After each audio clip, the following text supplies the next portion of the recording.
뉴스 특보를 말씀드리겠습니다. 비바람을 동반한 강력한 13호 태풍 호랑이가 제주 공해상을 지나 빠르게 북상해 오고 있습니다. 오늘 밤과 내일 전국에 걸쳐 태풍으로 인한 피해가 속출할 것으로 예상되므로 각 가정에서는 태풍 수해 대비에 만전을 기하셔야겠습니다. 여름철이면 자주 발생하는 태풍.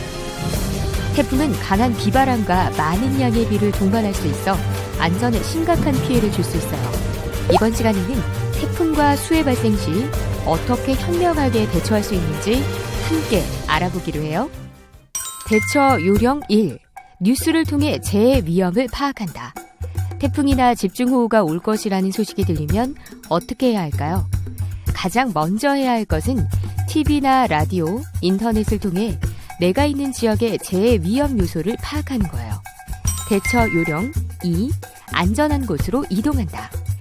집처럼 이미 충분히 안전한 곳에 있다면 되도록 외출을 자제하는 게 좋을 거예요.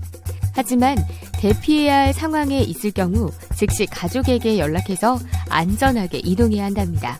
대처 요령 3. 안전하게 이동하기 위해 노력한다. 태풍이나 집중호우 시 안전지대로 이동할 때는 최대한 신속하고 빠르게 이동해야 하지만 위험한 길은 피해야 해요. 예를 들어 지름길이라고 해도 하천변이나 산길처럼 비가 오면 위험해지는 길이나 일부 도로나 교량이 이미 물에 한 차례라도 휩쓸려 지나간 곳이라면 조심하거나 피해야 해요.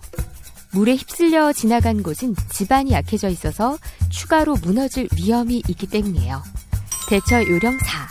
고립될 가능성이 있다면 즉시 신고한다.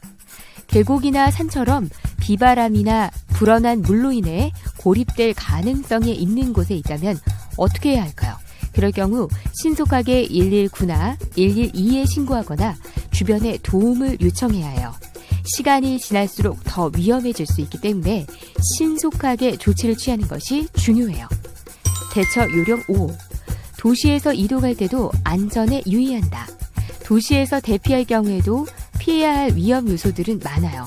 비가 많이 오고 있다면 길가에 있는 전신주나 변압기, 길가에 세워진 불이 들어오는 간판, 가로등이나 신호등 주변에는 접근하지 않아야 해요. 이러한 시설물들 주변은 감전사고의 위험이 있기 때문이에요. 특히 이러한 곳들 주변이 물에 잠겨 있다면 더더욱 가까이 가서는 안 돼요. 이런 시설물들이 침수될 경우 주변에까지 전기가 흐를 수 있어서 매우 위험하다고 하니 비바람이 몰아칠 때 생각 없이 이런 곳에 가까이 접근해서는 안 되겠죠? 또한 바람이 강하게 불 경우 간판이 떨어지거나 길가에 있는 담이 무너질 수 있어요. 따라서 대피할 때는 건물이나 담 가까이 붙어서 이동하지 않아야 해요. 대처 요령 6. 응급 상황에 대비해 재난 가방을 준비를 해둔다. 재해는 예고 없이 갑자기 발생해요. 이때 응급약품, 손전등, 식수, 비상식량, 핸드폰 충전기 등 비상용품들이 준비되어 있다면 크게 도움이 되겠죠? 대부분 재해가 발생하고 나서야 급하게 비상용품들을 챙기려고 하니까 어려움을 겪는 거예요. 비상시를 위해 재난 대비 가방을 미리 준비해둔다면 좋을 거예요. 대처 요령 7. 밖으로 구경 나가지 않는다.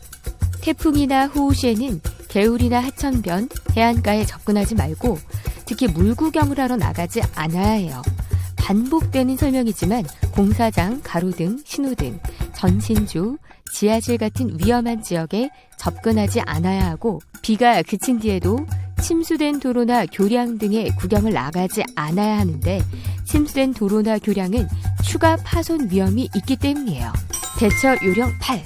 침수 피해가 발생했다면 물에 빠진 기름이나 동물의 사체는 만지지 않는다. 오염된 동물의 사체나 주변의 물건들은 전염병을 일으킬 수 있으므로 절대로 손대지 않아야 해요.